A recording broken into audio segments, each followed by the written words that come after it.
Bienvenue dans Actu 3V, au sommaire un impressionnant convoi dans les rues de Reichshofen et Gundershofen, petite piqûre de rappel à J- quelques jours des élections municipales, et pour terminer, quelques vues du projet de bâtiment éco-durable à la gare de Niederbronn. Voir ça comme ça dans une ville, je trouve que c'est quand même assez impressionnant, quoi. Et ce qui a impressionné ce gentil monsieur, c'est l'arrivée dans les rues de Reichshofen d'un convoi exceptionnel transportant un broyeur d'un poids de 254 tonnes à destination de l'Égypte via le port de Lauterbourg. Parti quelques heures avant de Drohlingen en Moselle, ce convoi sillonne pendant quelques jours nos routes alsaciennes avec une moyenne de 40 km par jour. Des reconnaissances sur le terrain ont été nécessaires dans la préparation de ce périple. Le responsable du convoi nous explique les différentes difficultés rencontrées dans notre secteur. La plus grosse difficulté sur Reichshofen, ça va être les connexions de PTT là où qui ne sont encore pas enterrées. Dès l'arrivée du cortège aux portes de Gundershofen, de nombreux badauds étaient au rendez-vous. Mais dans les coulisses du convoi, on s'affairait à ces fameuses lignes téléphoniques. Et parfois, cela offrait un vrai numéro d'équilibriste comme sur cette image.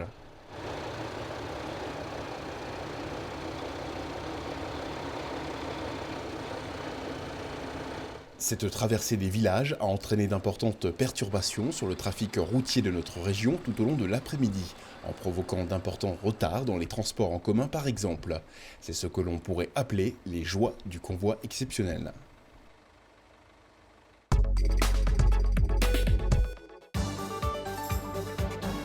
Les élections municipales approchent, nous avons souhaité mettre à jour nos connaissances sur le sujet.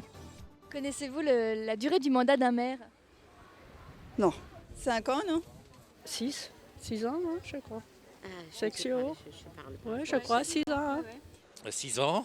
Bon, les derniers ont eu de la chance d'avoir eu 7 ans parce que ça aurait coïncidé avec les élections législatives et donc ils ont eu un an de plus. Vous connaissez les dates des élections municipales ? Le 19 mars, oui. En mars, mais la date exacte, je ne sais pas, non. Les dates exactes, non. Le 9 mars, premier tour, et le 16, deuxième tour. Est-ce que vous pourriez me citer une des fonctions d'un maire ? Oh ben il y en a beaucoup, hein. Il y en a énormément. Hein. La gestion de la commune. Mais gère le budget, hein. Il fait officier de police. S'occuper des travaux, pas les faire, mais s'en occuper, gérer tout ça. Et... Connaissez-vous le mode de scrutin ? À Niederbronn, c'est un scrutin par liste, donc on n'a pas le droit de barrer, on n'a pas le droit de rajouter des gens, sinon c'est nul. Le maire et son conseil municipal sont en effet élus pour une durée de 6 ans. C'est le 9 et 16 mars prochain que les électeurs se rendront aux urnes. Le mode de scrutin de liste à 2 tours varie en fonction de la taille de la commune. Seules les communes de moins de 3500 habitants ont en effet le droit d'y ajouter ou d'y rayer des noms. Quant aux attributions du maire et de son conseil municipal, elles sont nombreuses. Parmi elles, l'état civil, l'urbanisme et le logement, la police, les écoles, les marchés, l'aide sociale ou encore les activités socio-culturelles. Cette liste n'est cependant pas exhaustive et pour en savoir plus sur le sujet, un site internet est à votre disposition.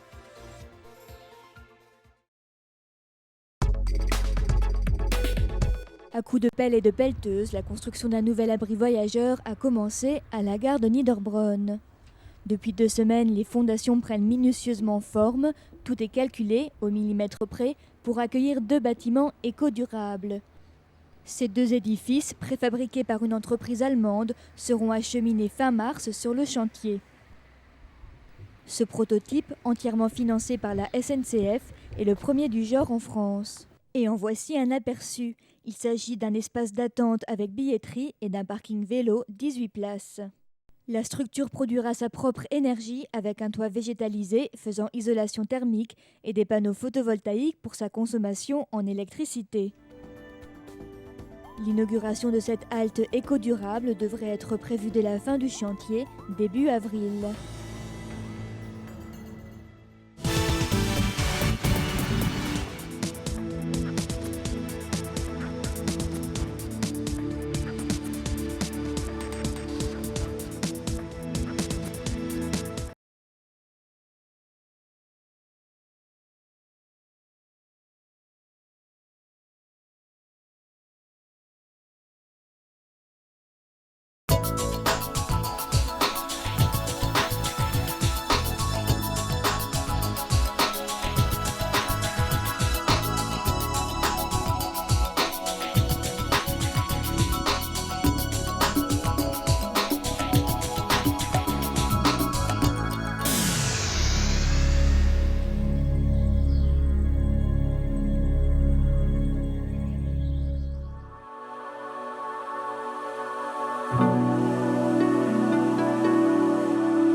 L'une des caractéristiques des forêts de Niederbronn et de Reichshofen est la forte présence en pins sylvestres importés de Haguenau au début du XVIIIe siècle.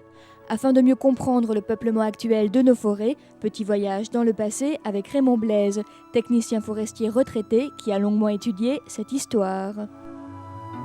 Et tout commence avec la métallurgie au début du XVIIe siècle. L'essor de la métallurgie a pris naissance dans la région.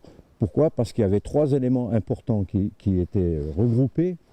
La force hydraulique grâce aux rivières dans les vallées, quoi. Le minerai, parce qu'il y avait du minerai qui était peut-être pas très, très riche, mais il avait ce gros avantage d'être sur place. Et puis alors la chose importante, c'était pour produire le charbon de bois nécessaire, des forêts très riches en essence feuillue. C'est ici le hêtre qui, en grande quantité, a été réduit en charbon de bois pour extraire la fonte du minerai. Ces places à charbon sont aujourd'hui encore visibles. Sur ces places de charbon était amené le bois, la meule était constituée et ensuite les charbonniers mettaient tout en œuvre pour produire ce charbon de bois.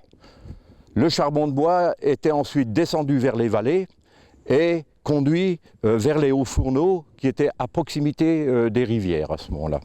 On reconnaît les places à charbon parce qu'on retrouve la terre noire et même dans cette terre on trouve des petits bouts de charbon de bois. À la fin du XVIIe siècle, à l'heure où le charbon de bois est progressivement remplacé par le charbon minéral, le sol forestier est déjà très appauvri. Mais un nouveau besoin apparaît, il s'agit du bois de mine, qui sert à la construction des galeries de mines de fer et de charbon de Lorraine ou à celle du bassin pétrolifère de Merkwiller-Pechelbronn. Donc à ce moment-là, pour redonner de la valeur aux forêts, on a commencé à enrésiner en masse avec du pin. Mais ce pin, il faut voir, c'était un pin qui avait été importé de la forêt de Haguenau. Pourquoi ? C'était un pin qui poussait très vite dans les premières années. Au bout de 12 ans déjà, on produisait des queues de mine, c'était des bois de mine qui faisaient 3 cm de diamètre au milieu et 1,20 m de long. Au début du XXe siècle, les techniques de soutènement évoluent au détriment des bois de mine de pin. En outre, l'exploitation des mines de fer, de charbon et de pétrole de la région décline sensiblement. J'ai connu encore dans les années 60 ces quais complètement garnis de bois de mine. Ces bois de mine étaient chargés sur le chemin de fer pour aller vers Bitche et la Lorraine. Après les années 60, la demande en bois de mine de pin chute brutalement malgré une tentative de reconversion.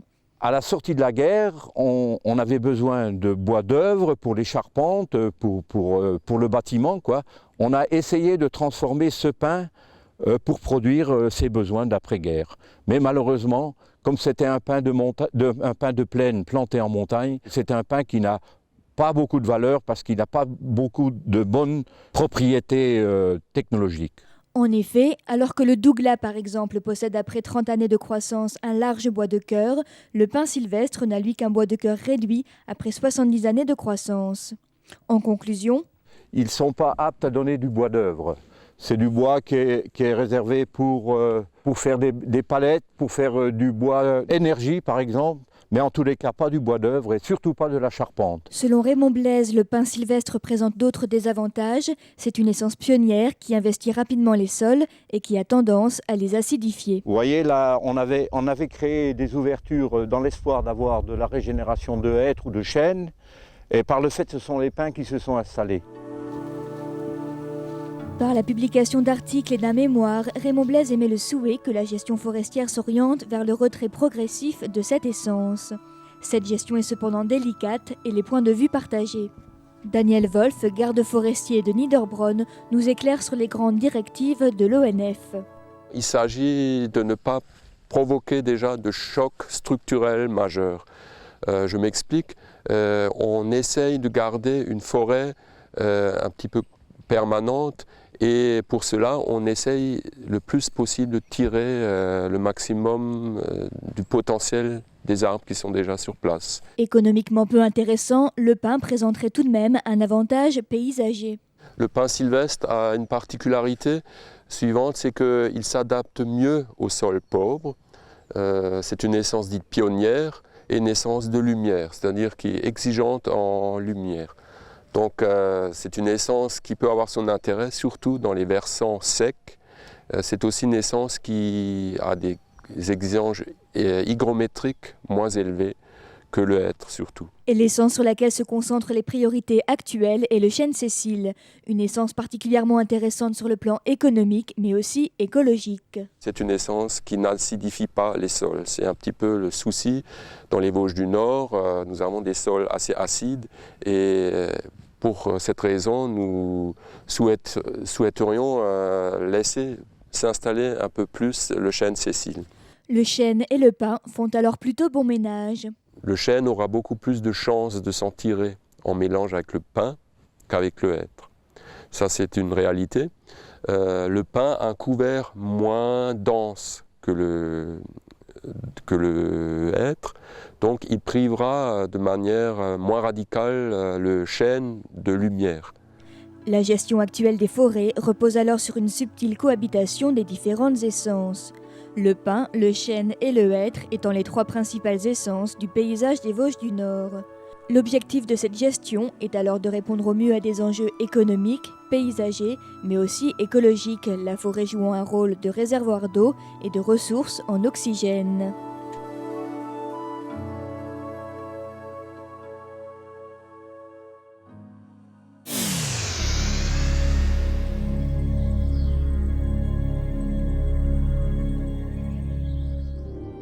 Quand le sport vient en aide à l'handicap, cela commence par ce petit geste. Depuis 2 années maintenant, le Judo Club des Vosges du Nord accueille dans sa salle spécialisée le lundi soir de jeunes licenciés handicapés. 3.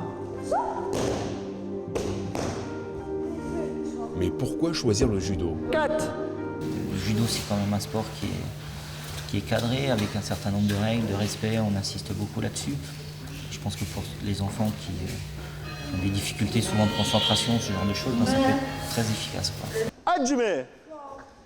Allez. Du côté des mamans, on se réjouit de l'existence de telles structures.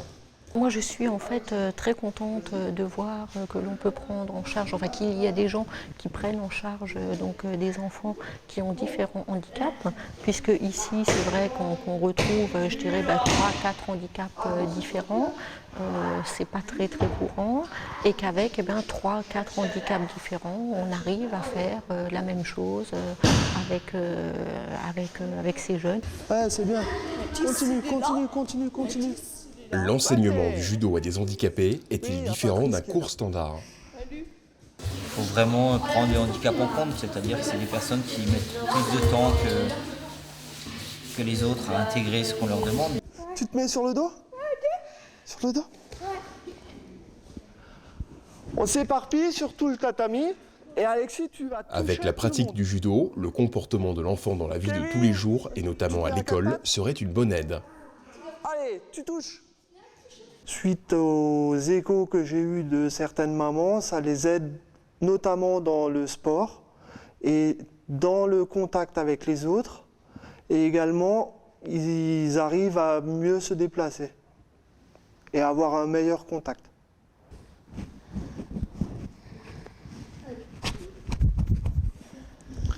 Voilà.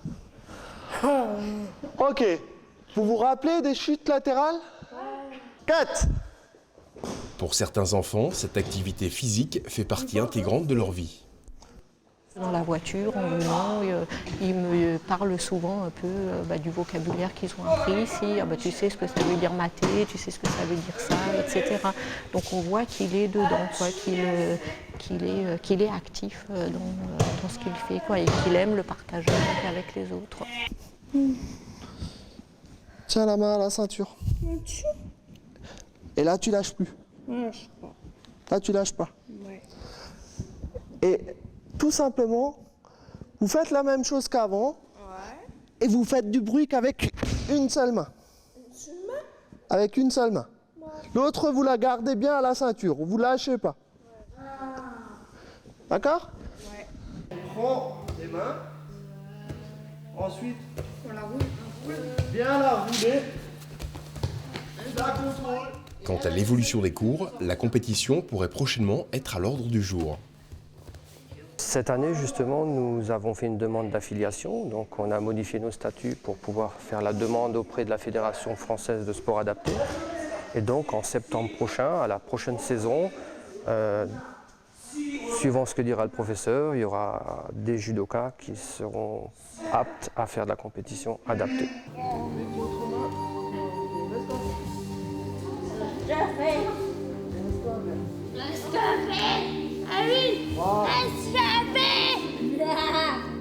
Mais avant d'atteindre le niveau de la compétition, de nombreuses heures d'entraînement sur le tatami de Niederbronn seront encore nécessaires, et ceci pour briller peut-être, malgré l'handicap, sur la plus haute marche du podium.